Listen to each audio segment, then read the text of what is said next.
మనస్ఫూర్తిగా కోరుకుంటూ సెలవు తీసుకుంటున్నాను అధ్యక్ష.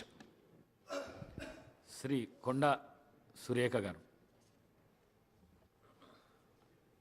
అధ్యక్ష, ఈరోజు ఈ శాసనసభకు 3వ తెలంగాణ శాసనసభకు ఏకగ్రీవంగా మీరు స్పీకర్గా ఎన్నికైన సందర్భంగా ముందుగా మీకు శుభాకాంక్షలు తెలియజేస్తూ ఉన్నాను.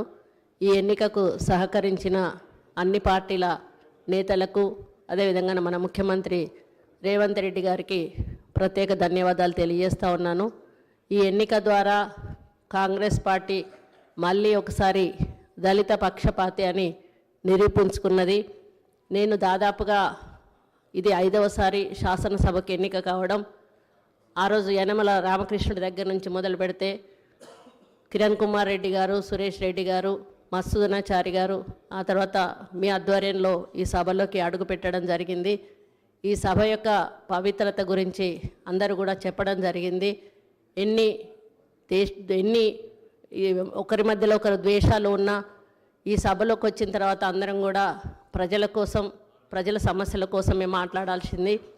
ఈ సభలో ఎన్ని వాదోపవాదాలు జరిగినా, ఎన్ని దూషణలు చేసుకున్నా కూడా ఈ సభ తలుపు దాటంగానే అందరూ కూడా శాసనసభలో ఒక స్నేహిత భావంతో ముందుకెళ్తారు. మరి ఈ శాసనసభ యొక్క పవిత్రత గురించి ఒక చిన్న ఉదాహరణ చెప్తాను అధ్యక్ష. ఆ రోజు మైసూరారెడ్డి గారు ఈ శాసనసభలో ఉన్నప్పుడు నేను శాసనసభ్యురాలుగా ఉన్నాను. ఆయన చైన్ స్మోకర్ అధ్యక్ష. ఆయన ఈ గడప దాటాడంటే స్మోకింగ్ చేసేవాడు, లోపలికి వచ్చినప్పుడు స్మోకింగ్ ఆపేవాడు.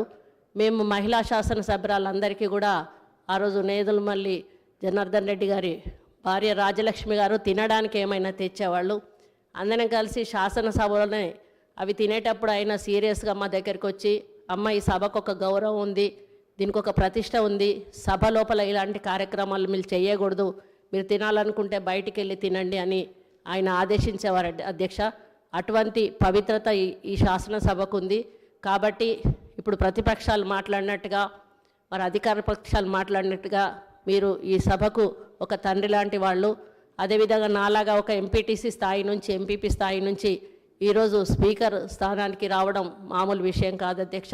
మీరు మీ బాధ్యతలను అందరూ కోరినట్టుగా నిష్పక్షపాతంగా నిర్వహించి ఈ శాసనసభకు ఒక హుందాతనాన్ని ఇస్తారని ఆశిస్తూ ఉన్నాను అధ్యక్ష.